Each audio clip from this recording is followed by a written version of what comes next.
first time Adrian gave me a number, I laughed. Not because it was funny, because I was 22, newly in love, and still young enough to confuse discomfort with the price of being known. We had stopped for coffee after work. The cafe windows were fogged from rain, and the whole place smelled like sugar and wet coats. I had been telling him a story about a woman at my office who kept a list in her desk drawer of every cosmetic procedure she wanted before she turned 30. I said it with the easy superiority of someone who believed she was above that kind of fear. Adrian stirred his drink and said, very casually, "I like that you're not obsessed with that stuff." I thanked him. Then he tilted his head, looked at me a second longer than usual, and added, "You're pretty anyway. Not like unreal pretty, more like solid. A 7, maybe, but that can be nice. Real." I remember the spoon in his hand. I remember the tiny sound it made against ceramic. I remember feeling as if the room had leaned just slightly, without enough movement for me to call it an earthquake. I said, "A 7?" He smiled. "That isn't bad. People are too sensitive about numbers. I'm saying I see you clearly." See you clearly. At 22, I thought clear sight was a kind of devotion. I thought honesty, even when it stung, might be evidence of seriousness. I thought men who did not flatter were safer than men who said whatever a woman wanted to hear. So I laughed. I nudged his foot under the table. I told him he was lucky I was so humble. And then I carried the sentence home like a thorn. I kept pressing with my finger just to see if it still hurt. That should have told me everything. Not that he said it, that I spent the night trying to become the kind of woman who would not mind being scored by the man kissing her. If this were the kind of story where damage arrived with a single obvious crack, it would have been easier to leave. But Adrian did not operate in crashes. He specialized in drips, tiny calibrations, small permissions, the kind of remarks you can defend later with a lifted eyebrow and, "I was only being honest." When we moved in together, he praised me for being low maintenance. Then he asked, gently, if I had ever thought about shaping my eyebrows differently because my face might look softer. When I bought a dress for a wedding, he said the color was beautiful on me, but the neckline emphasized how narrow my chest was. When I cut my hair short one summer, he ran a hand over the back of my neck and said he missed when it balanced my jaw. He never said, "You are ugly." That would have been too crude, too easy to remember, too easy to repeat to a friend. Instead, he created an atmosphere, a climate of slight correction, a private weather system where I was always one adjustment away from almost being right. The strangest part is how adaptable a woman can become when love is involved. I do not say that with pride. I say it with grief. I became a translator. He did not mean it like that. He notices details, that's all. He grew up in a blunt family. He values honesty. He is trying to help. He wouldn't stay with me if he wasn't attracted to me. Every defense cost me something. I just did not know yet that what it cost was my own point of view.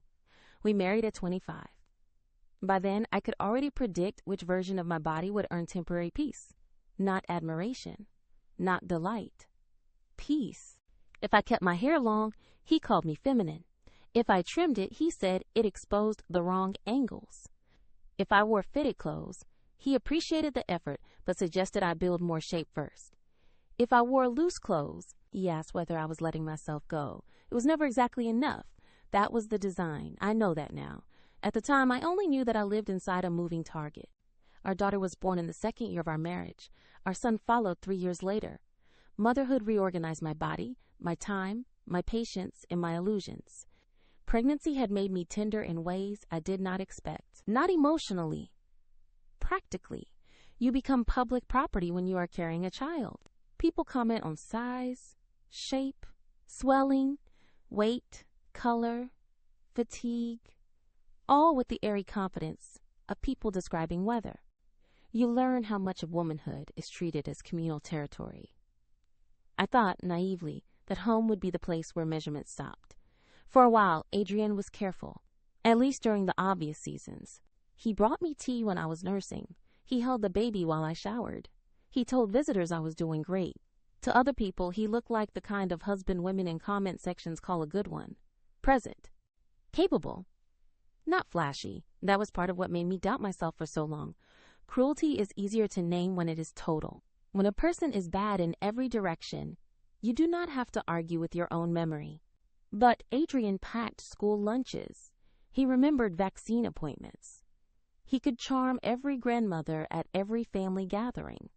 He laughed with our children at bedtime until the hall outside their rooms sounded golden. Then, when the house was quiet, he would look at me while I changed my shirt and say, "You'd look amazing if you tightened your arms a little." Or, "Your stomach isn't bad for 2 kids, honestly." Honestly. Always that word. As if kindness were a form of fraud. As if affection required a corrective footnote. As if my body were a draft, and he was the editor brave enough to mark it up. The comments that stayed with me the longest were not even the harshest ones. They were the ones that arrived when I had almost forgotten I was being watched. At a pool party, when I stood laughing with my sister, he murmured later in the car, "You looked good today. That swimsuit actually works because it distracts from your hips." At a restaurant on our anniversary, he brushed his thumb across my wrist, smiled, and said, "You know, if your skin was a little clearer, you'd probably turn heads." Probably, a word so small it sounds harmless. But repeated enough, it becomes a wall between you and your own reflection. I started seeing myself through anticipated commentary. I did not look in mirrors and ask, "How do I feel?" I asked, "What would he improve?" That is one of the loneliest forms of estrangement I know. When your inner voice stops being yours and becomes a rehearsal space for someone else's judgment. I wish I could say there was one dramatic moment when I recognized it. There wasn't. Recognition came the slow way. In fragments. In symptoms. In the private humiliations that started sounding repetitive once I heard them next to each other. The first clue was not emotional. It was physical. I began avoiding getting dressed in front of him. I would step into the bathroom to clasp a bra, turn away to pull on tights, change after showers with the bedroom door half shut. I told myself I was tired, that motherhood had made me modest, that everyone wanted privacy. But privacy was not what I wanted. I wanted to exist unreviewed. The second clue arrived through my friend Mara, who had known me since university and possessed the dangerous gift of remembering who I had been before I started translating my life. We met for lunch one Thursday when both our children were in school. I was telling her, almost absent-mindedly, about a dress I had decided not to buy. "It was beautiful," I said, "but Adrian says the cut would make my shoulders look broad." Mara did not respond right away. She put down her fork very carefully, like someone setting aside a sharp tool. Then she asked, "Why does Adrian get that much real estate in your head?" I laughed. The reflex was immediate. "He doesn't. I just asked what he thought." "Did you?" I opened my mouth, then closed it. Because I had not asked. He had offered. That was the point. He always offered. And I had become so used to unsolicited critique that I was rewriting the origin of it mid-sentence. Mara watched my face change. She reached across the table and touched the back of my hand. "Lena," she said softly, "does he make you feel beautiful?" I hated the question instantly. Not because it was unfair, because it was precise. "He loves me," I said. Mara's expression did not move. "That's not what I asked." I went home angry. At her. At myself. At the way a single well-aimed question can make every compromise you have normalized suddenly look arranged. For 2 weeks, I could not stop hearing it. Does he make you feel beautiful? Not performatively reassured. Not provisionally acceptable. Beautiful. Wanted. Safe. The truthful answer was harder than I expected. He made me feel monitored. He made me feel like a candidate for an approval I already held in partial form, but could lose if I stopped trying. That realization should have been enough. It still wasn't. Because women are trained not only to recognize pain, but to negotiate with it. If I communicate better. If I set a boundary more kindly. If I explain how it lands. If I do not sound dramatic. If I make room for his intention. If I phrase my hurt as a request for teamwork. So I did exactly that. I waited for a calm evening. The kids were asleep. The dishes were done. The house had settled into that temporary peace family's mistake for safety. I sat across from Adrian at the dining table and told him I wanted to ask for something small but important. He nodded, alert but relaxed, as if I were about to discuss grocery lists or travel dates. I said, when you comment on my body or face, even casually, it hurts me. I need you to stop evaluating my appearance like that. He looked surprised, then amused, then faintly offended. The progression was so quick, it felt rehearsed. Evaluating, he said. Come on, Lena, that's a loaded word. It feels loaded because it's constant, I said, trying to keep my voice steady. I don't want notes. I don't want numbers. I don't want suggestions. I want my husband to stop talking about me like I'm a project. He leaned back. He crossed his arms. The room changed temperature. So I'm not allowed to be honest now? There it was, his favorite escape hatch. Honesty as innocence. Honesty as moral superiority. Honesty as the thing a weaker person cannot survive. This isn't about honesty, I said. It's about kindness. He laughed once, short and dry. Kindness isn't lying. If you ask me a question, I'm not going to pretend things I notice don't exist. I usually don't ask, I said. That landed. I saw it land. A flicker in his eyes. The smallest flash of recognition, like a card edge catching light inside a sleeve. But instead of softening, he doubled down. You're making this bigger than it is, he said. Most people would want a partner who tells the truth. I keep you grounded. That's a good thing. Grounded. That word sat between us like something dropped on purpose. I think some part of me woke up then. Not loudly, not heroically, just enough to hear what he had accidentally confessed. I keep you grounded, as if my confidence were a dangerous altitude, as if my self-regard required supervision, as if marriage had appointed him custodian of my proportions.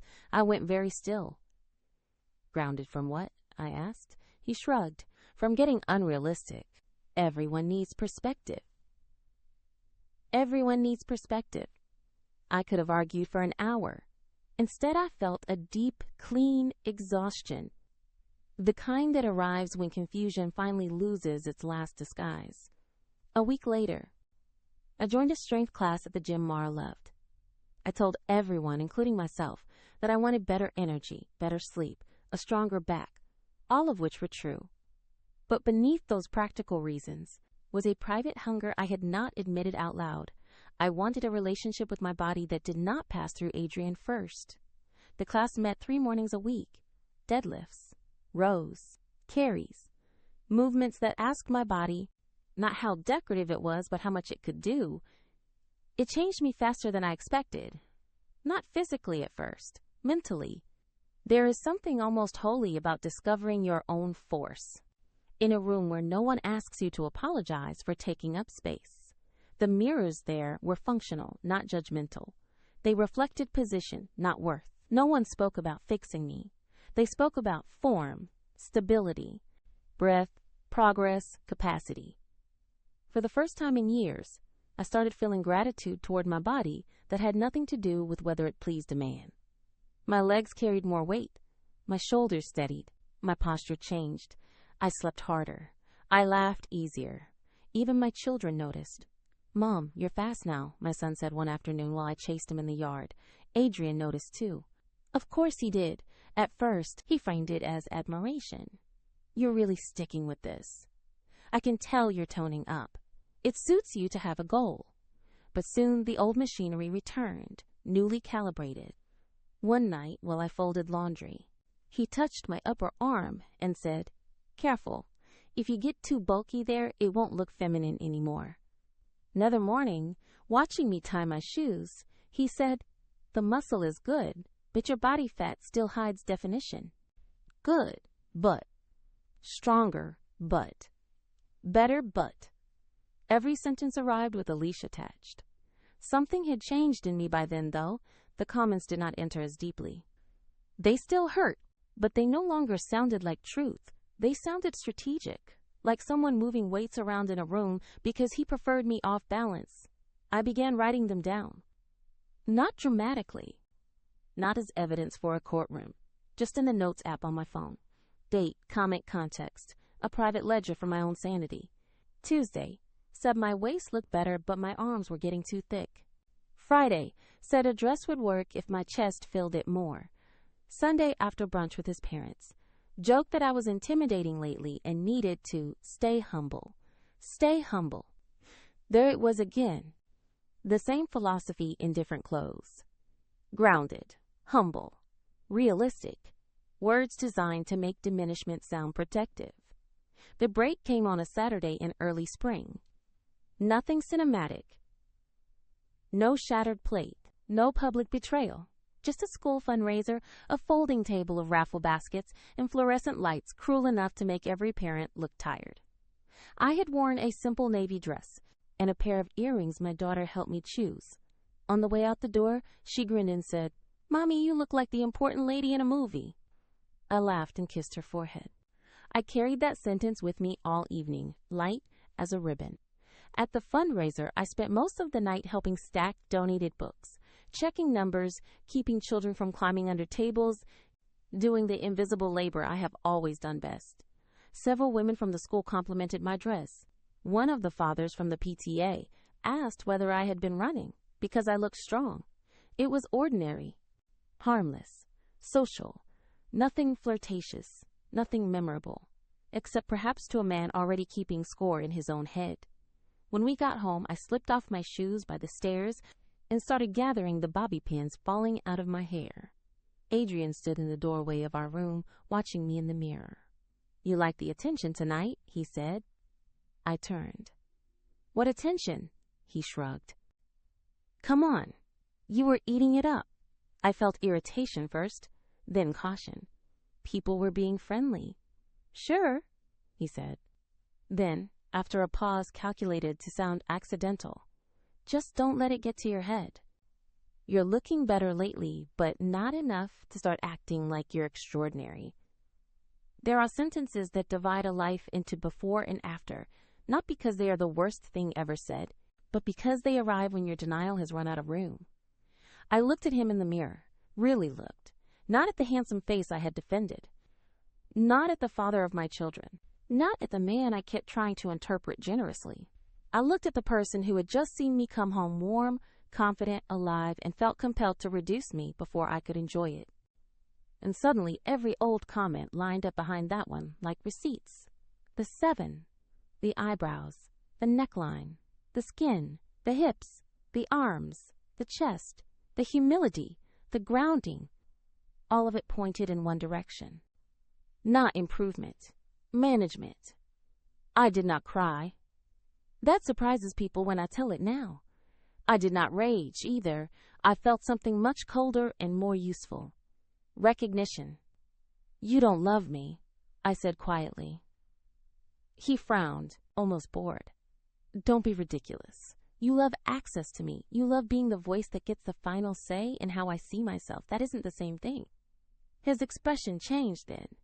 Not guilty, not ashamed, threatened. "Wow," he said, "Mara's been in your ear." The fact that he knew exactly where my clarity had begun would have been funny if it were not so revealing. He had noticed my changing posture, my changing language, my refusal to fold as quickly, and he had traced it to outside influence because it never occurred to him that I might have a mind capable of returning to itself. "This is not about Mara," I said. "It's about you thinking my confidence is a problem you need to solve." He rolled his eyes. "You're twisting everything. I push you because I know your potential." Potential. Another pretty word for dissatisfaction.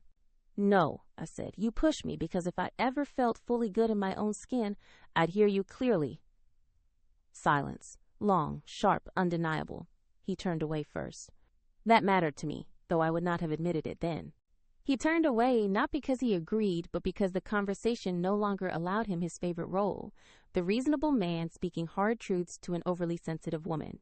Once the pattern is visible, you start seeing all the structures built around it, the way I apologized before expressing hurt, the way I dressed for damage control, the way I let compliments from others feel suspicious, because I had been trained to trust critique more than warmth, the way my children watched us, learning what love sounded like in the margins. That last part broke me open. Not in the moment. Later. At breakfast 2 mornings after the fundraiser, when my daughter pushed blueberries around her plate, studied her reflection in the dark microwave door, and asked, "Do I have a weird chin?" She was 6. Nothing in the room moved. Not the kettle, not the cereal spoon in my son's hand, not the light across the counter. I felt terror so pure it almost resembled clarity. Why would you ask that? I said, very gently. She shrugged. I don't know. Just checking. Just checking. The language of self-surveillance. Born young. Born casually. Born in houses where women are watched closely enough that girls learn to watch themselves. I did not wait after that. Maybe I should say I finally stopped waiting. I called Mara from the carpool line. I called a therapist that afternoon. I called a lawyer 3 days later, just to understand what information belonged in my hands before emotion tried to reorganize the facts. I did not announce anything dramatic. I did not threaten. I made copies. I opened a separate account. I asked practical questions. I moved with the kind of steadiness women are praised for when they are saving everyone else, and almost never praised for when they are saving themselves. Adrian sensed the shift. He became sweeter for a while. That is common enough to sound cliché, but clichés are often just patterns women keep rediscovering alone. He brought flowers home on a Tuesday. He complimented my cooking with suspicious enthusiasm. He told me one night that I looked beautiful, full stop, and waited as if I should glow with gratitude. I almost pitied him then. Not because he was helpless. Because he was transparent. He did not miss me. He missed leverage. The therapist asked me in our third session what I believe love should feel like in the body. The question silenced me. I had spent so long evaluating love intellectually, commitment, shared history, parenting, practicality, forgiveness, teamwork, that I had neglected the most immediate data. What does love feel like in the body? Not bracing, not shrinking, not scanning, not presenting evidence, not dressing for safety, not editing joy before you bring it home. The answer came slowly, but once it did, it was devastatingly simple. Love should feel like exhaling. I realized then that I had been holding my breath for years. When I told Adrian the first wanted a separation, he stared at me as if I had spoken another language. Not because he never imagined I could be unhappy. Because he never imagined unhappiness would outrank his access to me. He tried several versions of the same script. I was overreacting. I had become influenced. I was rewriting history. He had always been honest. I was punishing him for caring. No marriage survives if people cannot say difficult things. I let him talk. For once, I did not treat every sentence like an argument. I was obligated to answer. That was another freedom I had not known existed. Realizing someone can be articulate, confident, insistent, and still profoundly wrong. When he finished, I said, "You keep describing control as care. I don't believe you anymore," he cried then. Real tears, that matters too. People like easy villains. But being harmed by someone is not canceled out by the fact that they can also feel wounded. He cried because he was losing something. I just no longer agreed that what he was losing was innocence. The months that followed were not cinematic victory. They were paperwork, awkward schedules, explaining new routines to children without handing them adult burdens. Finding an apartment with enough light, learning which nights the silence felt healing, and which nights it felt like aftermath. But even in the grief, my body changed again, not in shape, in posture. I stopped checking mirrors for danger. I bought a yellow dress because I loved it, not because it minimized or emphasized the approved geography. I cut my hair to my shoulders and did not ask anyone whether it balanced my face. I joined my daughter in front of the hallway mirror one morning, and we made ridiculous poses until she laughed so hard she hiccuped. Sometimes healing is not grand. Sometimes it is two girls in mismatched socks learning that a reflection can be a place to play, not a courtroom. Months later, Mara and I were walking out of the gym when she bumped my shoulder and said, "You look different." I smiled. "I know." She glanced sideways at me. "No, I mean different. Different." And she was right. I did not look prettier exactly, though I did look lighter. I looked unobserved, which might be the most beautiful a woman can feel after years of living under inspection. People sometimes ask, when they hear a version of this story, why I stayed so long. I understand the question, even when I dislike its edge. The truest answer is that nothing he said alone seemed large enough to justify dismantling a life. It was the accumulation that nearly erased me, the daily conversion of intimacy into assessment, The way a marriage can become a room where one person names reality until the other forgets she has eyes. I stayed because harm that arrives in teaspoons is hard to display to people who only recognize floods. I stayed because he was charming in public and functional in a crisis, and decent on paper. I stayed because women are trained to ask, "Can I survive this?" long before we ask, "Should I have to?" Now, when I think about the 7 he gave me in that cafe, I no longer feel humiliated. I feel almost tender toward the woman who laughed. She did not yet know that anyone who loves you by measuring you loves the measurement more than the person. She did not know that some people call it honesty, when what they mean is hierarchy. She did not know that confidence frightens those who benefit from your doubt. I know those things now. And knowledge, when it finally settles in the body, changes the way you stand. My daughter asked me recently while I was tying her shoes for school, "Do you think I'm beautiful?" I looked up at her. Her hair was wild. Her socks did not match. Her smile was missing a front tooth. Morning light made a bright mess across the floor. "Yes," I said, "and strong, and funny, and kind, and yours." She blinked. "Mine? Yours," I said again. "Your face is not homework for anybody else." She nodded as if that made immediate, perfect sense, then ran to the door, backpack bouncing. I sat on the stairs after she left and cried for the first time in weeks. Not because I was broken, because I could finally see, with a kind of merciful sharpness, how much of my life I had spent waiting for permission to belong to myself. I do not wait anymore, and that, more than any number a man once gave me, is the truest thing I know. Thank you for watching. If this story pulled you in, do me one favor. Hit like, subscribe, and turn on notifications so the next one finds you the moment it drops. Remember, nothing is ever just what it seems. See you on the next one.